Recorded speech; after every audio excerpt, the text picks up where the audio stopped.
here with us, and she brings 30 plus years experience in physical therapy, advanced training as a fellow of pain science, and expertise in mental fitness and lifestyle medicine to holistic healing. She empowers people to release chronic pain by nurturing mind, body, and spirit. And her passion is guiding others as a physical therapist and devoted mom to live painlessly. This is amazing. Jen, I'm Thank you. so grateful to have you here. Excited to be here. Awesome, awesome. So let's start off with something fun. What is Okay. something what is something that you haven't shared that's not on the internet that you would love to share with us? Well, I'm in the process of launching a fun series called Alarm and Flow to help people understand pain science with very fun AI driven characters. We're going to have a golden retriever and a squirrel, and they're going to be learning about pain science and helping the audience to learn as well. Oh my gosh, how cool is that? I know I haven't spoken this publicly at all yet. So When is that release? That sounds awesome. well, we have one at the intro episode is ready to go, but we want to get a few more in the queue before we launch. So hopefully a couple weeks. I love that. Well, you'll have to let us know how it goes. Absolutely. I'm very excited. Beautiful, beautiful. So Jen, we're coming back on track, getting everyone centered. Can you just share with us your journey into what led you into physical therapy? Let's start there. I didn't want to be a physical therapist. I have two sisters who are PTs, and I didn't know what I wanted to do. So I was like, okay, I'll be a PT. And then during my clinical rotations, I really fell in love with PT. And so that's how I got started there. And I got into coaching about, I don't know, 2014 or so, because a client asked me, he's like, can you just come home with me and help me? And I was like, well, I don't think my kids would be so happy with that. However, that kind of got the balls rolling. And it was about that time that I also got introduced to Adrienne Lowe, who was my pain science mentor. And I've been on a fast track to learn as much as I can about pain because it is a daunting experience. And we know so much more about how we can help people.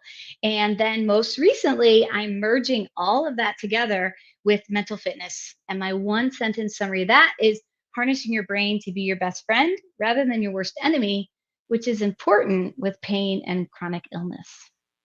Wow, this is actually going to be such an exciting episode because there's so many people who have chronic illnesses, or maybe they don't even know that it's chronic because they haven't even been that self-aware to know the difference between, hey, I have pain, or hey, like this is actually something I need to now go get help on. Yeah. Can you share with us, when do you obviously when clients are coming to you in this arena, when does it make sense to seek help before it gets chronic? Or Ah, yeah. that's a really interesting question.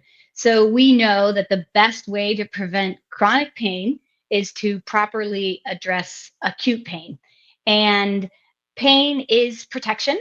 We think of your nervous system as a very high tech alarm. You put your hand on a hot stove. We are so glad that you feel pain so you can remove your hand. And in cases where people are experiencing chronic pain, their nervous system is doing its job. It's just doing it too well. And so, in terms of chronic illness, the more you can do on the front end, and that's where lifestyle medicine comes in. I didn't mention that. I'm also a lifestyle medicine coach, and that's using very easily accessible things. And we know that we can treat, reverse, and prevent 80% of these lifestyle related diseases that are afflicting a lot of people: sleep, nutrition, managing stress, avoiding risky substances, exercise, and I always forget one. It'll come back to me later. Social connections, just like this. So, all of those things really can help you prevent things down the road. And most importantly, what I say to my pain clients is we need to have strategies that we do every day, right? We know we need to drink water every single day, it's part of health. And when you have a cold, we know you need to drink more water. So I want you to have the strategies to keep yourself healthy.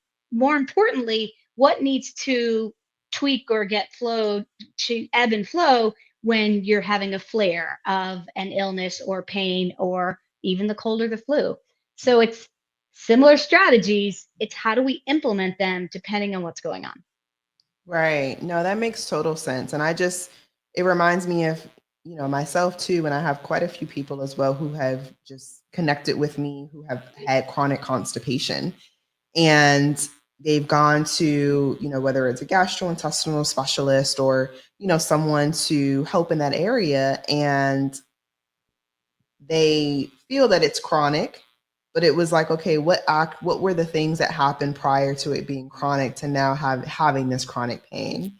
Just as a physical therapist, what have you seen, when your clients obviously do come to you from a chronic illness perspective, what have you seen the most of? And what do you typically suggest that clients do when it's gotten that bad? Well, that bad is going to be different for each person. We all have a point where, like, oh, I can handle it, I can handle it. And then eventually it's like, okay, I need help. Um, I don't really know that there's something I see the most of Okay. because we get caught up a bit in labels. And the reality is, chronic pain, which often goes along with chronic illness, it is a oversensitive nervous system. Now, chronic fatigue shows up typically in particular parts of the brain more than, say, GI problems, more than immune problems. And so, depending on what the symptoms are, helps guide us how we treat them. So, what I see the most is overly sensitized nervous systems. And honestly, people really, really underestimate the impact of stress on their health. And so that is really just an umbrella. Chronic symptoms, stress. Let's change how you're responding to the stress because you can't always change the fact that stress exists, but you always have the choice of what you're going to do with it. And then it is amazing how we introduce a few other lifestyle pieces and education on how pain and these things work, and they start to feel better and better and do more. And then they fire me because I always say the goal is that you fire me. I love that. And I think one of the biggest things that you talked about too is, at the end of the day, we're getting to the root of it. And when we are, looking at that and seeing, okay, what does this look like for me specifically? Obviously, it's going to be different for me versus someone else. Um, but when you talk about the different types of ways that you can essentially handle the stress that comes with the chronic pain or the chronic illness that you may be bringing on, what are some things that you recommend that people can even do in that area? Because sometimes you may not even know that you're stressed, like because you're going through these motions all of the time and they seem normal to you. So it's like, for those instances where you don't even know you're in a stressful situation versus the ones where like without a shot of a doubt, this is fight or flight, like are the recommendations different depending on the level of stress? That's such a good question.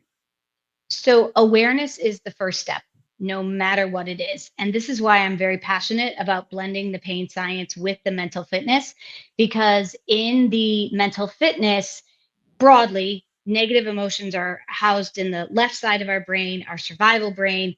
And you can learn to rewire your brain, create new maps. And then we have the thriving part of your brain, and those are structures on the right. And for each person, again, it shows up differently. So, somebody dealing with a chronic illness, they may be avoiding going to the doctor, taking their meds, going for a walk. Some people are very controlling. Some people are very restless. They're searching for a new provider or a new strategy, every week. And so, how those things show up then helps inform you of how do we shift you into something different. The very first thing is awareness, because you're right. Sometimes people aren't even aware that they're living in stress 24/7. However, our system is giving us information. When you feel uneasy, here, let's take women say yes all the time. And so think about anybody who's listening right now, think of the last time someone asked you to do something and you said yes. How did it feel? Did it feel helpful? Did it feel enjoy? Did you feel enjoyment? Did you feel energized? Or did you feel dread and overwhelmed because you said yes yet again? So that is a really good example of your system letting you know. Let's get curious. Oh, that didn't actually feel so good. Oh, that brought on that shoulder pain that I always get when I take on too much. And then this is this beautiful place where you then get to choose. Am I going to continue into that cycle? We call it the roundabout of pain, and keep saying yes. Or, okay, I had that experience. Now I'm going to use different strategies. I'm going to learn about it. And then off I go and I exit off the roundabout. Wow. Yeah, no, this is actually really good because even I think of just, and again, ladies who are listening to, feel free to chime in, comment just your levels of pain or stress as well. But when you do think about us just as women always saying yes, sometimes, and let me know what you think about this too, Jen. Sometimes you don't want to do it, but you know that you need to. And because you need to do this, right, this thing that may be stressing you out, how are you doing it in a way where you're honoring your body because it needs to get done, but then also making sure that you're showing up in a different way that doesn't cause the level of pain that you once had prior to that happening? So I'll give you an example. I like to use the kids for this one. So as an example, yesterday we were editing videos, and the girls wanted to go to skate camp. Skate camp today. It was pretty much all day. And we said, well, okay, you can go to skate camp, but you have to make sure that you get your videos done because that's how you're going to be paying for you to go to skate camp. And they said, okay. And then toward later in that night, one of them was a bit frantic. Like, oh my gosh, I didn't create enough videos. I didn't have enough momentum to actually raise the money that I needed to get to have enough to go to skate camp. So she's walking back and forth. She's asking me, how can I make more money? How can I make more money? I'm like, at this point, it's about 10 o'clock at night. So I'm like, just relax. But as you can tell, obviously it wasn't painful in that moment, but you could tell that her nervous system was a bit out of tune because now she's putting levels of stress on her that don't really need to be there. If maybe we just had a conversation and talked about some different ways that she could, make sure that she could handle that for next time. So I'm sharing this with you because, again, that's something that needed to get done, but we probably could have gone about it in a different way so she wouldn't feel so overwhelmed in that moment, to handle that particular environment a little bit better. Do you have situations like that you've recognized maybe with clients or even with yourself? Well, my first observation is that twice you said it needed to get done. And then it was 10 o'clock and you said, take a breath, my friend, go to bed. And she still went to skate camp, right? Yes. So it didn't actually get done. Yes, it did. It got done. How did it get done? She was able to make it up. So she made it up doing something else. She made it up doing something else. Okay. Yes. So Yeah. it's less about the need to get it done and Hmm. more about how she responded in that situation. And so in this mental fitness framework, we talk about saboteurs, those left-sided, avoider, controller, and then sage. And so she may have had her pleaser show up, or even the restless, like, oh my gosh, I didn't get it done and I want to go to skate camp tomorrow. And all pain, by the way, fun fact, is physical and emotional. So Mm. while she wasn't saying, Mom, my stomach hurts, my shoulder hurts, you could see the stress. There was some physical experience somewhere, whatever that was, like shaking or jumping or whatever it was. And so that's the moment where it's like, what is her name? You don't tell me her name. But that's the moment. It's like, okay, this is what's going on right now. What are our options? And we need to learn what options are so that we can go off to the recovery side instead of getting stuck in that cycle. And however you came to it, you did, Right. because between you and her, she calmed down, she found another strategy, and so it turned out. Now, how do we use mental fitness? By prepping. We do some imagery, we do some mental work. If this happens again, what can I do different so that I don't repeat this pattern? Right. Oh, I can be more efficient. I don't go out and play for a half hour after lunch or whatever that is, because then she's setting herself up for success to have less or no saboteur hijacking next time. Right. No, this is really powerful because again, I know I use the kids as an example, but I mean, this happens every day with adults as Yes, well. And I notice that we get stuck in this cycle for years, 2, 3, 4 years in the same rut. And, now it's getting worse. What would you absolutely. say to someone who, now that we know what we need to do in order to, and again, making it practical, having those steps in place so we know, okay, what we need to do for next time. But what would you say to someone who they're consistently having things show up in their life that for and again, it could be subconsciously that they're acting in a way that they know that they don't want to continue to act in. So their behavior doesn't match their intention, yet it Correct. continues to happen. Correct. So there's a free saboteur assessment, which I'm happy to share with all of your listeners. Yes. And in that, then we know, we're like, okay, I have a really strong victim saboteur. I have a really strong stickler saboteur. And so when you know and then you learn about it, then that's when you can make the change. Mm. And a great example is I could not be a cardiothoracic surgeon because I haven't learned anything about it. And so we expect people to handle pain. We expect people to handle stress when they don't A, understand it, or B, understand what their strategies are. And C, it's most important that they're choosing the strategies that are going to work and be appealing to them. Right, right. No, this is super helpful. Thank you so much, Jen, for sharing this. Because, like I said, I know there's so many ladies out there that can totally relate.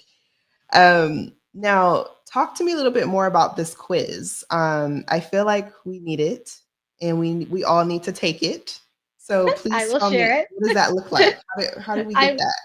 I will tell you a little bit more. Can I digress for 1 minute about a client Yes. I had yesterday? She's amazing. She's young. I think she's like 19 or 20. And she's actually gone through the mental fitness program with me twice because she loved it so much. And, I said to her yesterday, I said, you have a lot of hard things in your life. And I would like you to know that I admire you, that you find your way through and and it's still an amazing human being. And she's like, well, but then I feel guilty. And I said, who gets to choose if you feel guilty? And she knows now. She's like, me. We often want to blame someone else or a circumstance. And that's actually the master saboteur, the judge. And when we can, again, have that awareness first. So she's still experiencing these negative feelings and anxiety, but she can interrupt them and she knows how to get then back to the right side of her brain. So, the saboteur assessment, it is a simple 5-minute assessment. It'll ask you a bunch of questions and then you'll get emailed results with your specific saboteurs. It'll tell you on a scale of 0 to 10 how high is the or the restless or the stickler or whatever it is. There's 10 of them. And then there's an opportunity, if you would like to share your results with me, you can. It'll say share my results and you can send them to me and we could have a conversation if you want to. And it's great because you get a little bit of background information. Just like anything, we cannot be successful at anything unless we first learn. And the research is also cool. It takes 20% 20% insight. So learning about mental fitness or cardiothoracic surgery, but then it's 80% repetition, practice, and experience. I love this. Thank you so much, Jen. And aside from the quiz, if anyone wanted to connect with you further, and, of course, just share their results with you, what does that process look like to connect with you Yeah, further? so when you get your results, it will automatically say if you want to share them they'll prompt you to put in an email, and my email is jen@iriseforme.com. And if you want to get curious and learn a little bit more about the mental fitness program, it's on my website. Very excited. First recording since my new website launched, and that is jenuschold.com. Oh my gosh, so exciting.